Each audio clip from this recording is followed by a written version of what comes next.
Hola mis hermanos de la comunidad cristiana La Buena Semilla.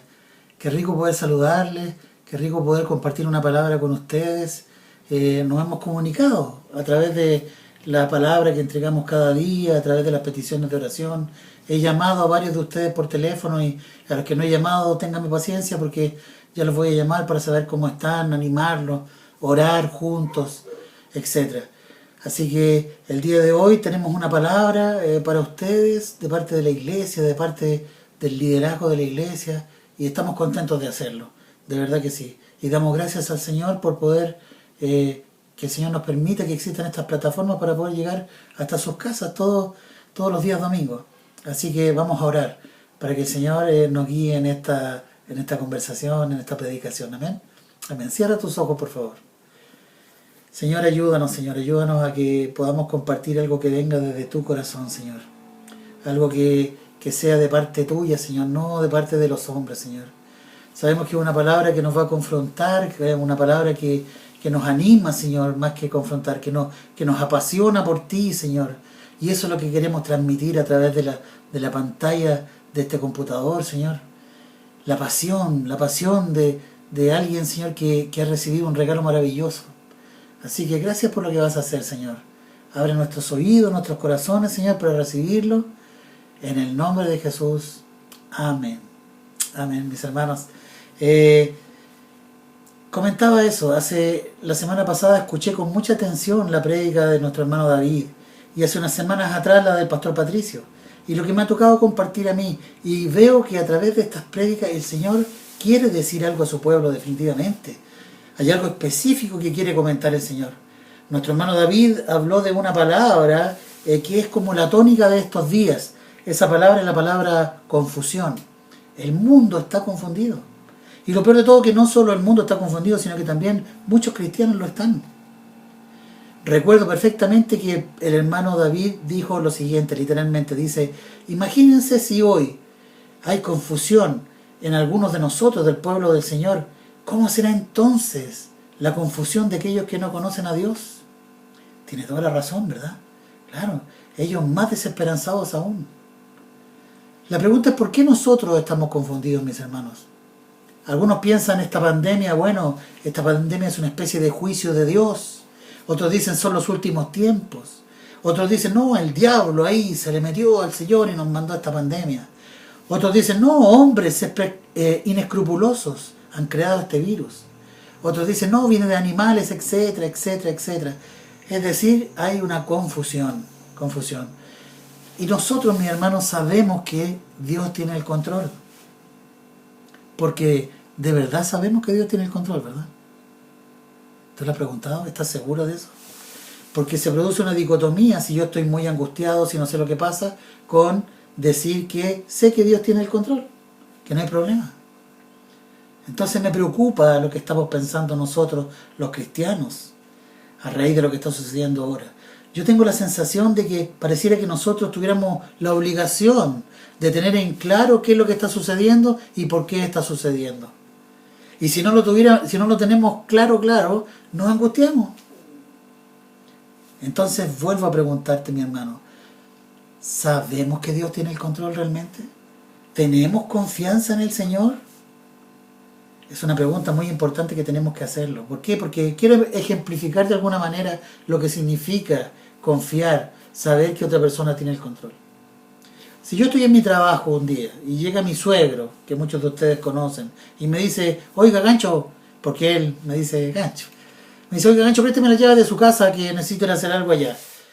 ¿Sabes qué? Yo no dudo ni un momento en pasarle mis llaves, porque yo confío en él. ¿Y sabe qué? Yo sé perfectamente dos cosas. Una, que él no hará nada que dañe mi hogar. Y dos, no solo no hará nada que dañe, sino que seguramente va a ser de bendición. Eso se llama confiar en alguien. Entonces te vuelvo a preguntar, ¿estás confiando en el Señor? ¿Estás confiando realmente en Él? Ahora, ¿qué pasa con las personas que no conocen a Dios? ¿Qué les vamos a decir, mis hermanos, nosotros a ellos? Están desanimados, sin esperanza, pensando que podrían morir en este tiempo, claro. Y muchos de ellos saben que no están a cuentas con Dios. Y lo peor de todo es que no saben cómo reconciliarse con Él. Entonces, ¿qué les vamos a decir a esa gente? Eso es lo que debiéramos estar preocupados nosotros. Tenemos que decirle que Dios, quién es Él y qué hace por nosotros. ¿Qué hace por nosotros a través de la persona de Jesucristo? Como cristianos, está bien que nosotros demos consuelo a esas personas, está bien. Pero tienen que entender esas personas que mientras esté el pecado frente a ellos, no puede haber una reconciliación con Dios. Es fuerte, pero es así. No podemos mentir a la gente. Yo no saco nada con ir a un doctor y el doctor venga y me diga, pucha, el caballero tiene cáncer, pero me da no sé qué decirle, así que mejor para que no se sienta mal no le voy a decir nada. Ese sería un mal doctor. Nosotros somos buenos cristianos o malos cristianos, porque tenemos que decir la verdad para que la gente pueda cambiar. Entonces hay que sentarse con esas personas, pero no tratar de explicar las cosas que están sucediendo hoy en día, mi hermano, porque la verdad no nos compete hacerlo a nosotros. No tenemos las competencias tampoco para hacerlo. Así que las personas deben saber que Dios es un Dios de amor, pero que también es un Dios justo. Fíjense, mis hermanos, que los primeros 4 capítulos completos del libro de Romanos están escritos y dan vuelta en una sola cosa. ¿Cómo puede un hombre que no es bueno ser justo y aceptable ante Dios? Mucha gente refuta esto porque dice, pero ¿cómo si yo he hecho varias buenas obras, me porto bien y hago mis obras de caridad? O otros dicen, no, si yo no soy tan mala persona, así que bueno, está todo bien con Dios. Y el apóstol Pablo dice que no es así. Que no importa si el pecado es gigante o pequeño, estamos separados de Dios. Eso dice el apóstol Pablo en otras palabras. Y que no hay nada que nosotros podamos hacer por nosotros mismos para reconciliarnos con Él. Sin embargo, Dios sí hizo algo.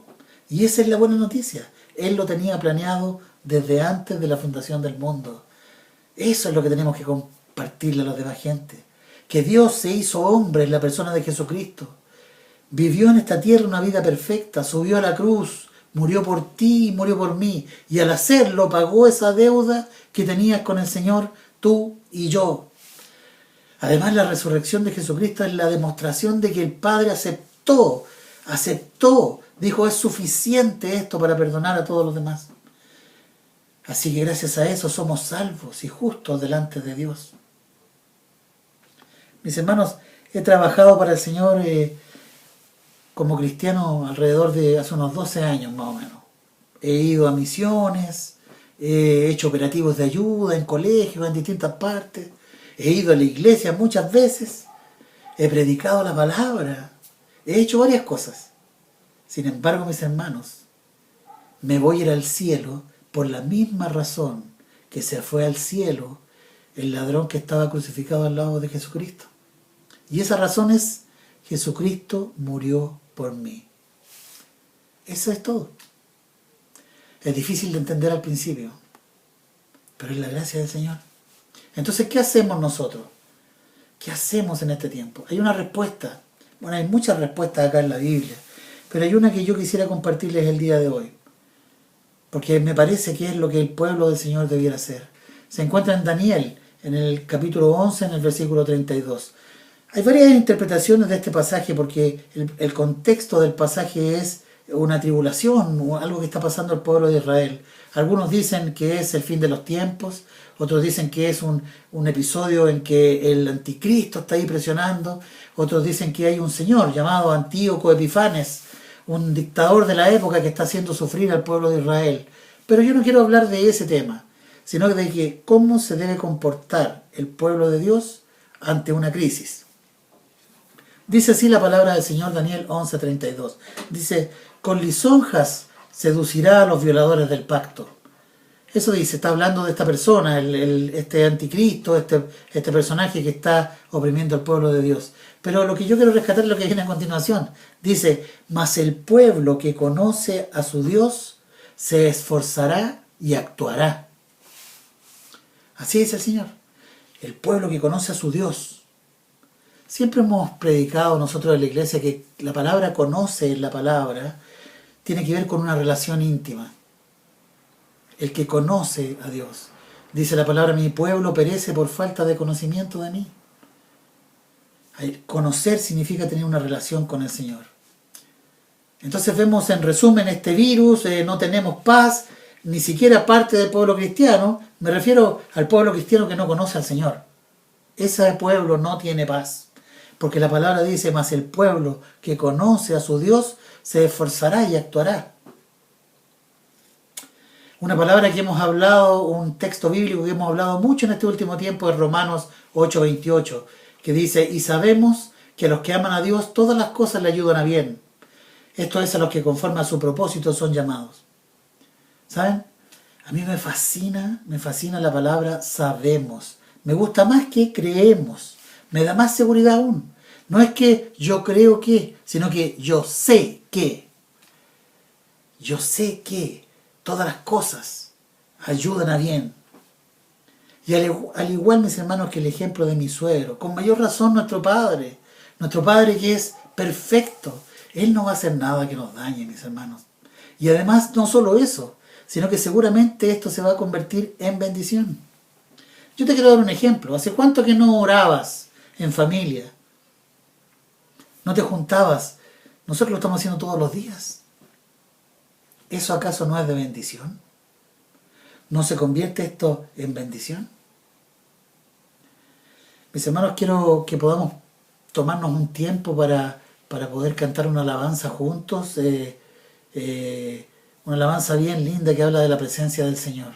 Así que quiero que podamos alabar al Señor un momento. Yo le invito a que usted se transporte ahí a la iglesia cuando estábamos juntos alabando al Señor. Y echo de menos eso mucho. Así que veamos, va a aparecer una canción aquí en la pantalla, cántela con su familia, porque es una adoración al Señor Jesucristo. Así que vamos a volver muy pronto, amén. Cantemos esta canción al Señor para alabarle en esta mañana, amén. Amén.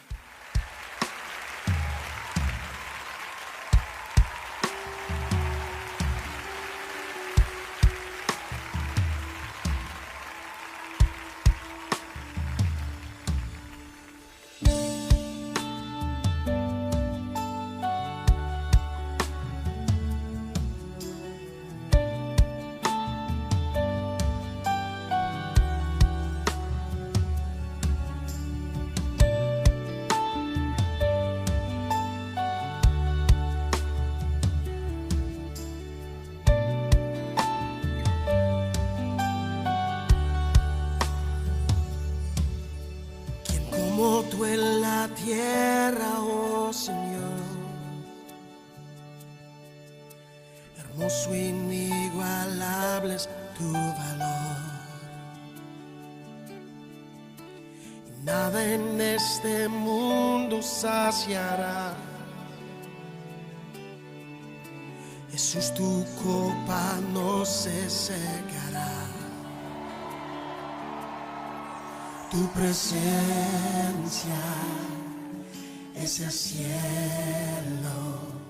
para mí. Oh, tu presencia es el cielo para mí. Tesoro de mi alma, corazón, me das tu gracia que de mi sol, de mis errores eres redentor, de mi futuro eres el guardador. Tu presencia es el cielo para mí. Oh, tu presencia es el cielo para mí. Alza tu voz, tu presencia es el cielo para mí. Hermosa es tu presencia. Oh,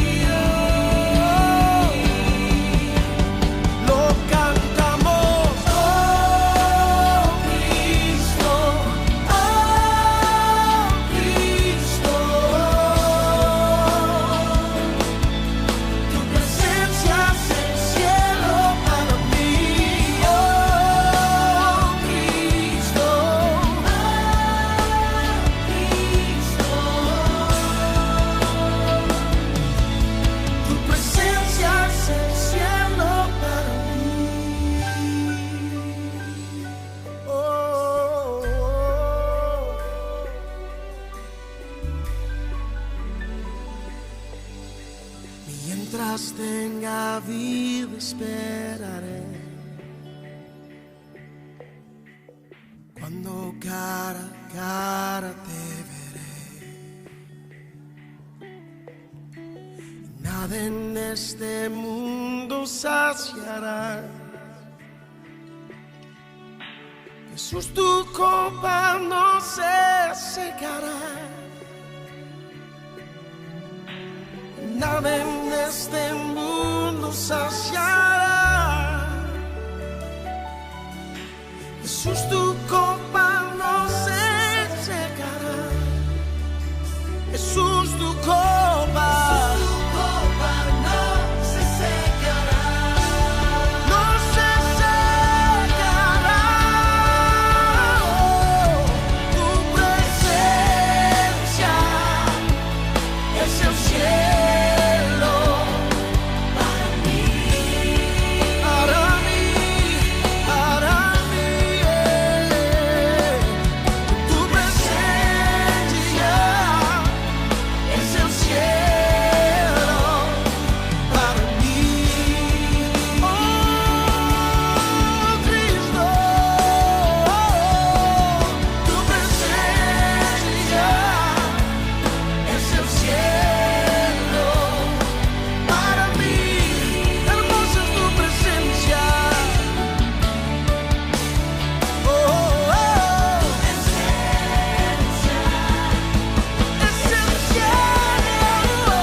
Wow, mis hermanos, qué rico es poder alabar al Señor. Tantos recuerdos de cuando lo hacíamos ahí juntos en la iglesia, ¿verdad? La presencia del Señor es maravillosa, de verdad que sí. Mis hermanos, en el primer bloque de la prédica hablamos sobre lo que el Señor Jesús hizo por nosotros, lo que Dios está haciendo por nosotros hoy mismo. Entonces, mis hermanos, es tiempo de tratar de vivir al máximo una vida acorde al sacrificio de Jesús y a la bondad de nuestro Padre Celestial. Tengo para compartir algunos textos bíblicos que nos van a ayudar a entender qué significa vivir una vida agradecida. Pero antes tenemos que comprender algunas cosas. Quiero leerles Efesios 2, del 1 al 6. Lo voy a leer de una versión un poco más moderna que se llama NTV para poder comprenderlo un poco mejor. Amén. Así que no me sigan en este momento con la Reina Valera para poder entendernos mejor. Dice así la palabra del Señor. Efesios 2, 1 al 6. Dice: antes ustedes estaban muertos a causa de su desobediencia y de sus muchos pecados. Vivían en pecado igual que el resto de la gente, obedeciendo al diablo, el líder de los poderes del mundo invisible, quien es el espíritu que actúa en el corazón de los que se niegan a obedecer a Dios. Todos vivíamos así en el pasado, siguiendo los deseos de nuestras pasiones y la inclinación de nuestra naturaleza pecaminosa. Por nuestra propia naturaleza éramos objeto del enojo de Dios, igual que todos los demás. Pero Dios es tan rico en misericordia y nos amó tanto que a pesar de que estábamos muertos a causa de nuestros pecados, nos dio vida cuando levantó a Cristo de los muertos. Es solo por gracia de Dios que ustedes han sido salvados, pues nos levantó de los muertos junto con Cristo y nos sentó con Él en los lugares celestiales, porque estamos unidos a Cristo Jesús. ¡Wow! En otras palabras, mis hermanos, lo que debemos entender es que estábamos muertos, así dice la palabra, y Él nos resucitó. ¿Con qué autoridad? Con la autoridad que tiene Cristo. Quiero que podamos hablar un poco, y la Biblia dice la autoridad que tiene Cristo. En el Evangelio de Juan, en el capítulo 5, del 19 al 29. Esta es una palabra bastante gruesa, mis hermanos, por eso es que les pido que pongamos mucha atención en ella, que nos concentremos en lo que el Señor está mostrándonos a través de su palabra, para poder entender mejor lo que creo que necesitamos saber. Vamos a leer Juan 5, desde el 19 al 29. Dice así la palabra del Señor. Dice: respondiendo entonces Jesús les dijo: de cierto os digo, no puede el Hijo hacer nada por sí mismo, sino lo que ve hacer al Padre. Porque todo lo que el Padre hace, también lo hace el Hijo igualmente. Porque el Padre ama al Hijo, y le muestra todas las cosas que Él hace, y mayores obras que éstas les mostrará, de modo que nosotros o vosotros os maravilléis. Porque como el Padre levanta a los muertos y les da vida, así también el Hijo a los que quiere da vida. Porque el Padre a nadie juzga, sino que todo el juicio dio al Hijo, para que todos honren al Hijo como honran al Padre. El que no honra al Hijo no honra al Padre que le levantó. De cierto os digo, el que oye mi palabra y cree en el que me envió, tiene vida eterna y no vendrá a condenación, mas ha pasado de muerte a vida. De cierto os digo, viene la hora, y ahora es cuando los muertos oirán la voz del Hijo de Dios, y los que la oyeren vivirán. Porque como el Padre tiene vida en sí mismo, así también ha dado al Hijo el tener vida en sí mismo, y también le dio autoridad de hacer juicio por cuanto es el Hijo del Hombre. No os maravilléis de esto, porque vendrá la hora cuando todos los que están en los sepulcros oirán su voz, y los que hicieron lo bueno saldrán a resurrección de vida, mas los que hicieron lo malo a resurrección de condenación. El Señor Jesús muchas veces trataba de explicar estas cosas a sus discípulos, pero ellos no la comprendían. Igual que nosotros, porque no es tan fácil comprenderlo. Por eso es que en una oportunidad el Señor se le ocurrió algo para poder explicarlo esto de otra forma, algo más didáctico podríamos decirle. E hizo lo siguiente: Jesús tenía un amigo en la ciudad de Betania. Este amigo se llamaba Lázaro. Lázaro tenía dos hermanas, una se llamaba Marta y una se llamaba María. María es la mujer que lavó los pies del Señor con ese perfume caro de alabastro y enjuagó sus pies. Lo vamos a ver más adelante. Eso es anexo a lo que estamos tratando de contar hoy. Bueno, conocemos la historia, ¿cierto? El Señor Jesús anda con sus discípulos, van y le avisan: oye Jesús, tu amigo Lázaro está muy enfermo. Así que no sabemos por qué razón hasta el momento, por qué se demoró tanto el Señor Jesús en llegar ahí a Betania donde vivía Lázaro. El asunto es que cuando Él llega, Lázaro había muerto, llevaba 4 días en el sepulcro. Se acercan las hermanas de Lázaro al Señor y le dicen: Señor, si tú hubieses estado aquí, mi hermano no habría muerto. Ve una multitud llorando, Jesús llora, no sé si tal vez por la incredulidad de aquellos. El asunto es que el Señor Jesús se acerca a la tumba de Lázaro, le dice: corran la piedra.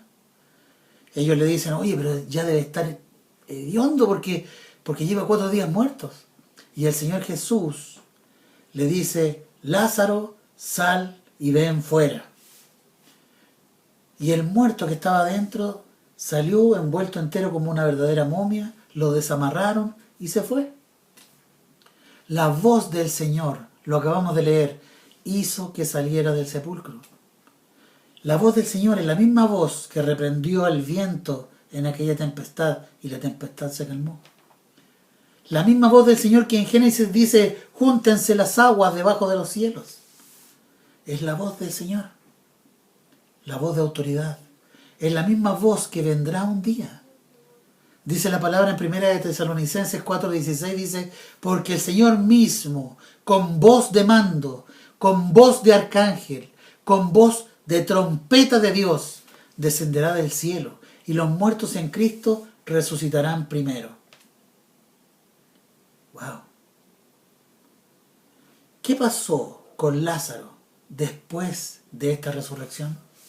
¿Qué pasó con aquel que pasó de la muerte a la vida?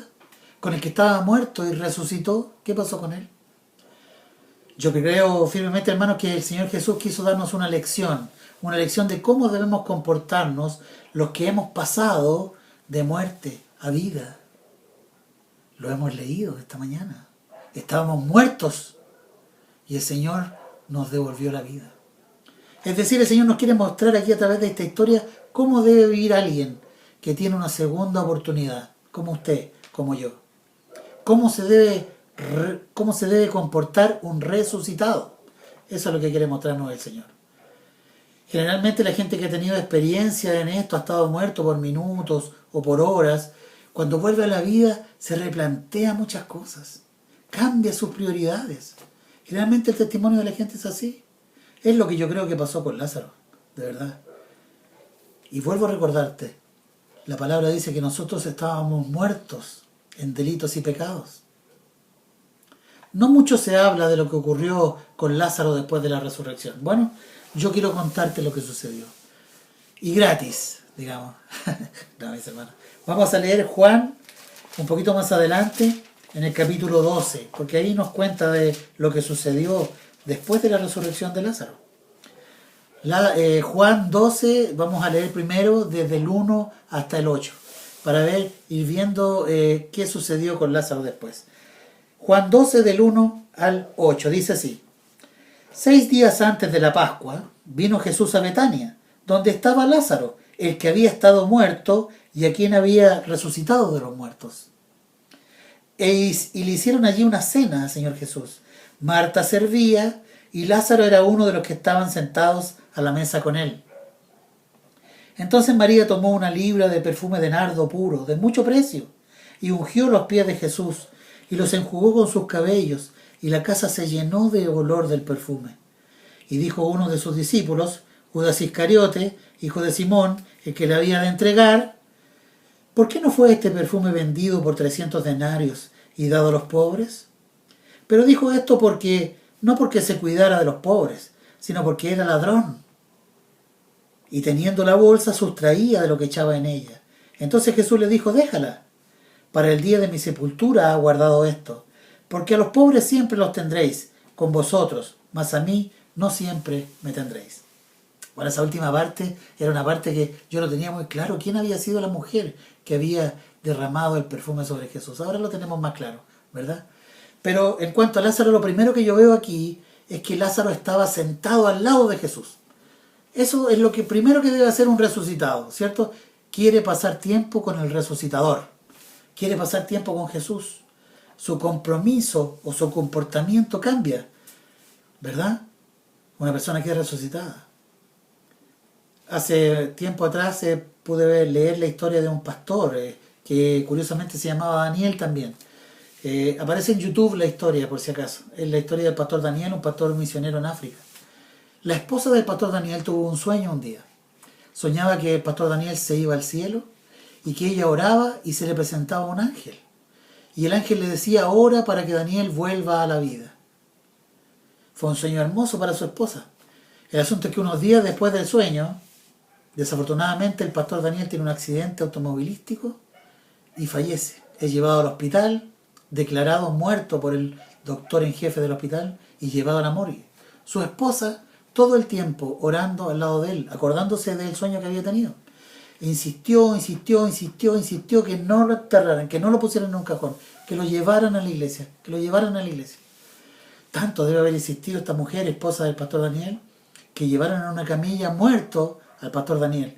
Como estaba tan llena la iglesia, lo pusieron en un subterráneo que estaba debajo justamente del púlpito de la iglesia. Y ahí algunas personas comenzaron a orar.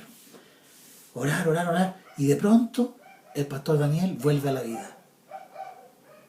Cuenta él, el pastor, que fue llevado al cielo, que conoció a Jesús, que conoció el paraíso y que él andaba con una libretita, cuenta, y anotaba cómo era Jesús, hacía sus dibujos de lo que pasaba ahí en el paraíso, iba tomando notas. Por eso es que cuando él despierta nuevamente a la vida, dice, ¿dónde está mi libreta? Pero no había ninguna libreta. eso lo había imaginado, o no sé qué sería, qué tendría que ver con eso. No quiero yo contarle los detalles de eso, sino que lo que sucedió después en la vida del pastor Daniel. Cuenta él mismo en sus memorias, dice que él, cada vez que discutía con su esposa, cuando subía el tono de la discusión, él corría hacia el baño y se encerraba con pestillo en el baño.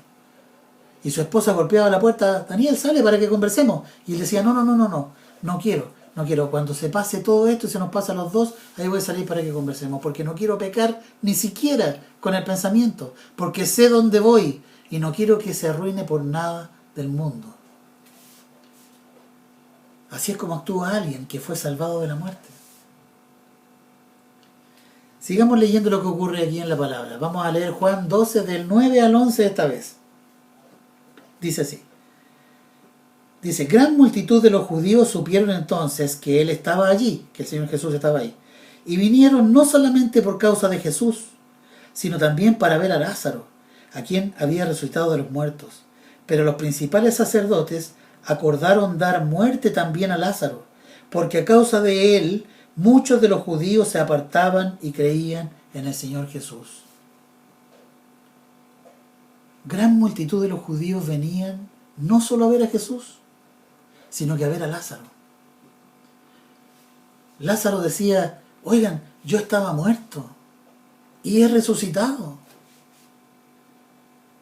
Mis hermanos, estoy seguro 100% que el Señor nos cuenta esta historia, porque es una analogía de lo que nos sucedió a nosotros. Estábamos muertos. Él quiere que sepamos a través de esta historia cómo debemos comportarnos nosotros los resucitados. Entonces, bueno, primero, Lázaro quiere pasar tiempo con Jesús. Eso es lo primero que yo puedo ver. Es la primera evidencia del resucitado, querer pasar tiempo con Jesús. 2, Lázaro da testimonio de lo que Jesús hizo en su vida. Es decir, el resucitado, como agradecimiento a lo que hicieron por él, honra, cuenta lo que pasó, quiere que otros disfruten de lo mismo, cambia sus prioridades. La palabra dice que los principales sacerdotes acordaron dar muerte también a Lázaro, porque a causa de él muchos judíos se apartaban. Otra versión dice que a causa de Lázaro muchos habían abandonado a los fariseos y creían en Jesús. Entonces, mis hermanos, no es muy difícil entender a qué se dedicaba Lázaro después de su resurrección.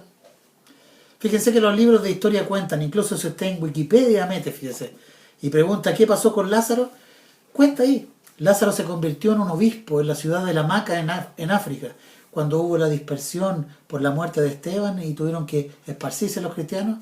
Lázaro terminó siendo un obispo en una ciudad africana. Yo me pregunto a veces, ¿qué podría haber amedrentado a Lázaro? ¿Acaso una amenaza de muerte? ¿Por qué?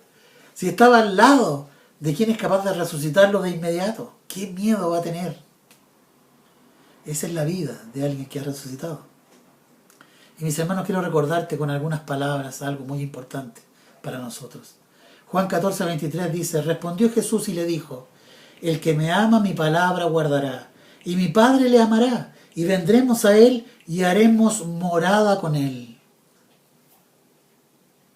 Segunda de Corintios 13:5 dice, ¿o no conocéis a vosotros mismos que el Señor Jesucristo está en vosotros? Es importante que lo recordemos. Gálatas 2:20 dice, con Cristo estoy juntamente crucificado, dice el apóstol Pablo. Ya no vivo yo, mas Cristo vive en mí. Es decir, tenemos que por fe saber, mis hermanos, que Cristo vive en nosotros a través del Espíritu Santo. Y si es así, mis hermanos, ¿nosotros no deberíamos estar siendo testigos de lo que hizo el Señor por nosotros? Quiero seguir leyendo, desde el versículo 17 al 19, pero lo voy a leer esta vez de una versión un poco más moderna, de la NTV. Dice así, del 17 al 19, dice, muchos de la multitud habían estado presentes cuando Jesús llamó a Lázaro de la tumba y lo resucitó.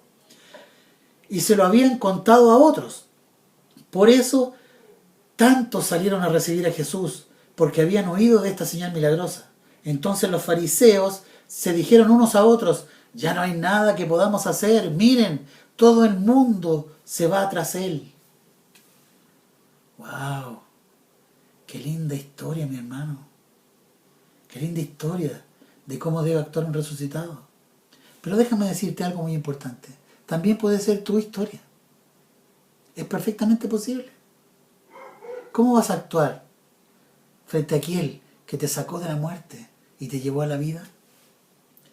Quizás tú me podrías decir, bueno, lo que pasa es que yo no sé predicar, mi hermano, me cuesta, no tengo ese don, no tengo la homilética, no tengo esa capacidad. Pero déjame decirte algo muy importante. No dice aquí en la palabra que Lázaro predicaba, no dice eso. Tampoco hay una carta de Lázaro, primera de Lázaro, no. Pero su vida fue un testimonio viviente. Eso sí, que creo perfectamente, que Lázaro le contaba a todo el mundo lo que había ocurrido. Pero en fin, como haya sido, su vida nunca fue la misma después de la resurrección. De eso sí que estoy seguro. Entonces nosotros debemos preguntarnos, desde que conociste a Cristo, ¿cómo ha cambiado tu vida? ¿Estás contándole a todo el mundo lo que sucedió de este cambio? ¿La gente puede ver este cambio a simple vista en ti? Juan 12:11 dice, te lo recuerdo, dice, porque a causa de él muchos se apartaban y creían en Jesús. A mí, ¿saben? Meditaba el día de ayer, qué lindo sería poder poner tu nombre ahí, tu nombre ahí. A causa del pastor Patricio, muchos se apartaban y creían en Jesús. ¿Es cierto? A causa de Suilén, muchos se apartaban y creían en Jesús. A causa de Ramón, muchos creían en Jesús. A causa de Rodrigo, muchos conocían a Jesús. A causa de Alicia, a causa de Silvia. ¡Wow! A mí me gustaría sinceramente poder nombrarlos a todos. De verdad que sí. Pero es algo, como digo, perfectamente posible. Claro que el resucitado no es de los que llega de la pega, se pone las pantuflas y se pone a ver tele toda la noche. El resucitado no es el que ve pasar la vida por delante de sus ojos, ¿no? El resucitado es alguien radical. ¿Por qué? Porque sabe que tiene otra oportunidad. Sabe que la vida es corta. Sabe que no hay mucho tiempo. Sabe que debe hacer lo que debe hacer. Darle la gloria al Señor lo más posible, adorarle lo más posible.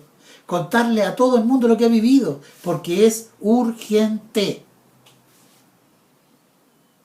¿Qué vas a hacer, mi hermano? ¿Qué vas a hacer, mi hermana? Ya no podrás decir, oye, es que yo no sabía que había que hacer esto. Perdóname. Que Dios te bendiga.